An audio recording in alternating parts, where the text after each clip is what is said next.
Praise the Lord, everybody. This is RevEssie of New Birth Ministries, and I'm coming to you today on March 27, 2023. Time's gone by so fast, I got to look to see what day it is. And I'm coming to you with Morning Coffee in Heaven with Jesus. Yummy, yummy. God is good. Amen. I want to talk about faith. Our faith, belief.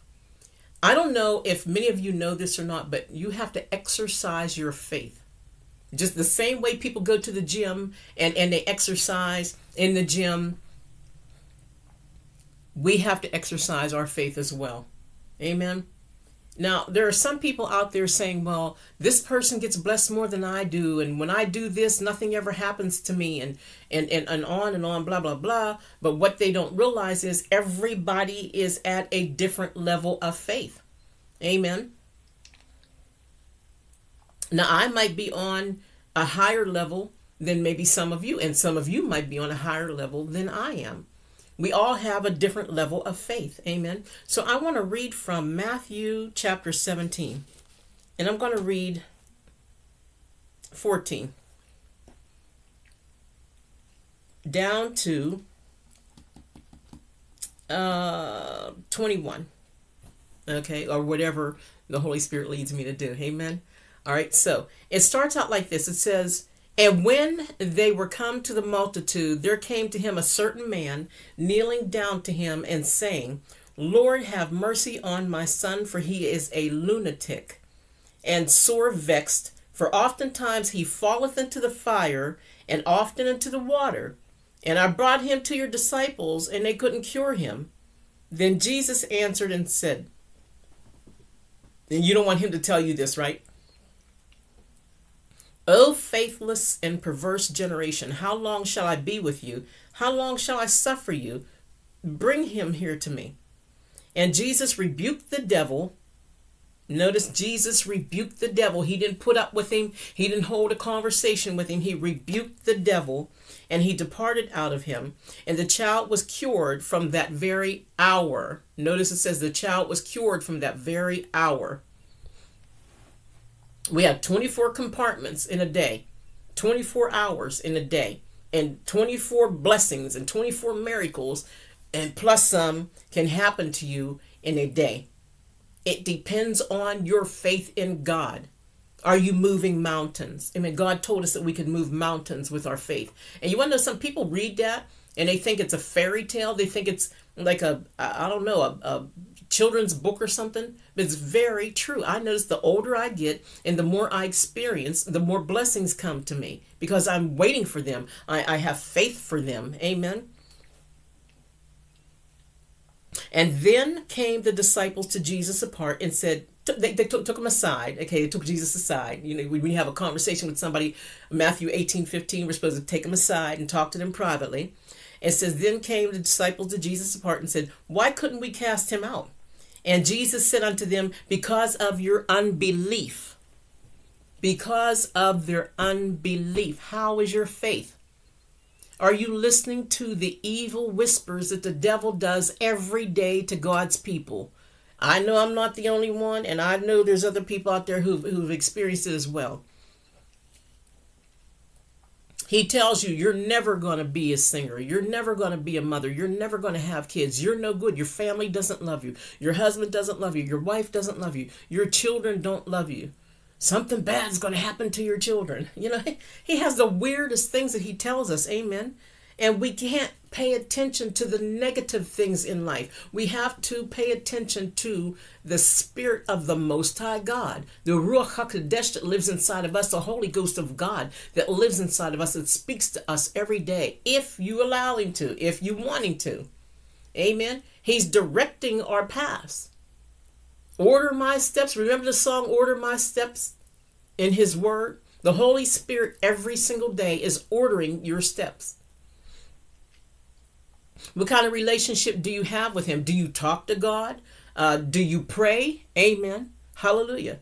And he says, because of your unbelief, For verily I say unto you, if you have faith as a grain of a mustard seed, this teeny, teeny, little teeny mustard seed, and this is real. You've been hearing this for years, but did you act upon it? Everybody says, yeah, faith is a grain of mustard seed. And then there's some preachers out there that send letters to people. And it has a little mustard seed taped on the inside of the letter. And they want you to stick it under your pillow and pray at night and then send it back with $20. Nah, that's not what Jesus said. That's not what our Master, our Lord and Savior said. Amen. Jesus said, if you have faith as a grain of mustard seed, you'll say unto this mountain, remove hence into yonder place, and it shall remove, and nothing shall be impossible unto you. That's not magic. That is Jesus. That is heavenly kingdom. That is the heavenly kingdom at work in you, in your mind, not the whispers of the enemy. It's the kingdom of heaven working in your mind and your heart. Your heart and your mind are connected. What comes out of your mouth comes out of your heart. What comes out of your mind goes into your mouth, goes into your heart, comes out of your mouth, and there you go. Either you're speaking negative or you're speaking positive. Do you believe you're going to get that? Put it this way. You know, I read it earlier in the Bible. I can't remember where I read it at, but the Bible says, Lord willing. I think the Apostle Paul said it. He said, we should be saying, if the Lord wills. Do you remember years ago when old people used to say, well, Lord willing, I'll see you in the morning. Lord willing, I'll see you Sunday. You know? And Lord willing, I'll see you at the dinner. Let's not throw the baby out with the bathwater. Let's keep some of these old sayings, these sayings of old as they call them, and let's practice them. Lord willing, I'll have that job, right? Lord willing, I'll get that car. Lord willing, I'll get married before I die. You know how many single people would love to have a mate, and God wants you to have a mate because you need someone to talk to. We bounce off of one another. That's why he made 2 by 2, husband and wife. You know, not Adam and Steve, but Adam and Eve. Amen. And where it says, remove hence to yonder place, and it shall remove, and nothing shall be impossible to you. The Bible says, with God all things are possible. And also, if you remember, some of you Bible scholars, Joshua held up the sun so that he could win the war in the Old Testament. Joshua told the sun to stand still so they could have the sunlight to be able to see. And Israel won the war. So don't tell me that you can't tell a big mountain, a big problem in your life, move. I bind you in Jesus' name. Get out of my life. Get out of my household. Get out of my job. Get out of my family. Out of my finances. Out of my health. How many of us are being attacked in our health? And the devil's attacking your knees because he does, in your feet and your legs because he doesn't want, he's trying to hinder your walk with God. The devil's attacking your hands, your arms, because when he attacks your hands, he's attacking the works of the Lord that you are doing for Jesus Christ. The devil's attacking your mouth, your throat, so that you can't speak the word of God. He's attacking your eyes so that you cannot see. That's more than physical.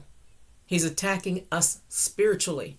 That's why when people come to me, and I get a lot of prayer requests, and it's getting more and more as God trusts me. And I'm glad he trusts me, because whenever I get something, I give it directly to him. And people are writing me. They're writing me in my email. They're writing me online, on all the platforms that I'm on. And they're writing me in real time at the post office. In fact, if you want to send me a prayer request, send it to Post Office Box 391, 84 PA 15330, and I'll be glad to answer your letter. Amen. Reverend EstherRScott, or Reverend Essie, Rev, whatever you put, Post Office Box 391, 84 PA 15330. Amen. But God wants us to be healed. And another thing I've been noticing lately too is the devil's working on that overtime. People are asking for healings, and it's getting to the point where they're not getting the healings that they're asking for, because he wants them to think that their prayer didn't work.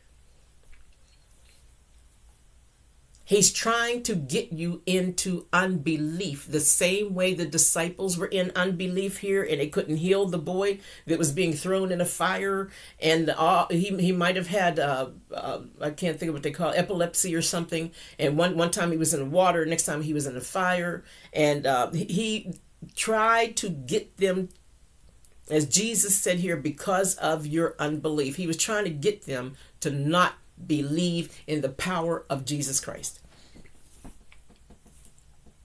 And then he says in verse 21, he says, howbeit this kind goes not out, but by prayer and fasting. And that doesn't mean that this certain devil, only goes when you pray and fast. Everything goes when you pray and fast. When you're praying and asking God to help you in a situation, God steps in and he helps you in that situation. Amen. And when you fast and pray, what's happening is you are pushing down your old man, your flesh, not your old man. Old man should be gone. Amen. When you get saved, old man should be gone. You're pushing down your flesh and you're rising up your spirit. When you speak to God in heavenly tongue, when your heavenly language, and when you're praying, and when you're fasting and speaking in your heavenly language, and you're pressing down the flesh, the spirit takes over and you fly. Amen. You just fly. Hallelujah. You're flying and angels are holding you up. Holding you up. Amen. And this is what is happening to a lot of people today. You have to consider the conditions of spiritual power. Isn't it funny? People believe in necklaces and statues and what is it, gems, and they believe in all that crazy stuff, and the chakra and all that kind of stuff. They believe in all of that, and meditation, where you have to cross your legs and sit down on the floor, cross your legs and put your finger. You don't have to put where in the Bible does it say you have to put your fingers together to contact God? Put your words together to contact God. Amen. Amen. Open your mouth wide and I will fill it. Step out on the water and I will lift you up, God says. Amen. Hallelujah. So if you want to be healed, have faith for the healing. When somebody speaks against it, have faith for the healing. When somebody says, why are you taking aspirins if you believe God's going to heal you? Have faith for your healing. Amen. One of Jesus's names was the great doctor. Amen. And I believe that the doctor can help you physically, because some physical things that we go through are over sin. Sickness and disease is of sin, is because of sin. But there are some things that are physical. Since we're human bodies, we're fleshly bodies, you're going to go through something. Some kids get a big bump on their nose. Some grown people have bumps on their skin or whatever. And some people, their nails don't grow, or something's wrong with their feet or their legs or their knees, arthritis or whatever. But that does not mean you cannot get healed. In fact, the more you have, not saying that you should have it, but the more people have, the more of a chance they have to thank God when their healing comes. The more of a testimony that you have. Some people get a headache and they get mad at God because they have a headache. If you can't believe for the healing of a headache, you will not be able to believe for someone with MS to get healed. Amen. For someone with lupus to get healed. We have to believe. And it comes down to the point where you believe God so much that people call you a fool. The enemy will consider you as a fool. It's like the father that's down in the swimming pool. Okay, he's down in the swimming pool in the water, and he's looking at his kid, and the child's standing on the edge of the diving board, and he says, "Just jump, I got you." And the kid says, "Oh no, I'm scared." And he says, "Jump, I have you, just jump. Just jump." Have that much faith that people call you crazy. Have so much faith that you question yourself. Amen. Hallelujah. Not only will other people question you, question yourself. You say, "Well, I just love the Lord. I know he's going to take care of me." Like right now, I'm using my laptop, and I like this little laptop. In fact, it catches things pretty nice in the background, but I've been using Macs for years, since 2012. Oh, well, since I worked at Bell Atlantic years ago. I worked at, well, you hear me saying Bell Atlantic, Ma Bell. I worked at Verizon. In fact, I was on a picket line when they changed the name from Ma Bell, Bell Atlantic, to Verizon. And that was 1999, 2000, somewhere around there. And I was on a picket line when they changed it. And we used Macs or something at that time. And I love Macs. I'm used to using Macs. Amen. But I have to use what I got to use. Okay, as you can see, they're behind me. I have two Macs back there. I don't know if you can tell. I have two Macs back there, and they both blew on me. The one is going. Put it that way, it's hard. Everything just keeps scooting aside. And while I'm trying to type, it scoots aside like somebody's, doing it on purpose to drive me nuts, So I think the second one's getting ready to go too. So I'm having faith that, Lord willing, I get a new Mac. Maybe God will send somebody into my life that will bless me, who doesn't mind the tax, getting it back on their taxes or whatever. I know God's going to bless me with a new Mac so I can continue. Now, these little laptops can do pretty good for you, okay, but they don't do what a Mac can do. I've done videos for professional entertainers. I've done videos for gospel groups. I've done my own videos. I've been doing things for people for years on those Macs right there. And there's more. I can do more on a Mac. So have faith with me, Lord willing, that I get the new Mac soon, hopefully. And I know I'm going to get it. I know I'm going to get it. I had faith that I was going to get the house, the country house that I live in now, and I got it. I had faith that I was going to be more financially stable, and I got it. I simply start tithing. Amen. Some of you might believe in tithing, and some of you may not, but I'm telling you, tithing works. But as I'm saying, have faith in God. Exercise every day. Exercise. Okay? Lift up those weights. Exercise. Keep pumping. Just keep pumping. Amen. Keep pumping. Hallelujah. And you will be surprised what prayers God will answer for you. Amen. Thanks for listening. God bless you and keep you. Make his face to shine upon you. May God give you his countenance so when people look at you, they see him. And when they hear you, they hear him. And may he give you peace, prosperity, abundance, and joy and love. All good things. The Father of lights. Hallelujah. The Father, the giver of gifts. In Jesus' name. And remember to pray for the peace of Jerusalem. Pray for Israel. As I always say, don't put them on a pedestal. Amen. Pray for Israel because Jesus told us to. RevEssie signing off. To God be the glory for the things he has done. Amen.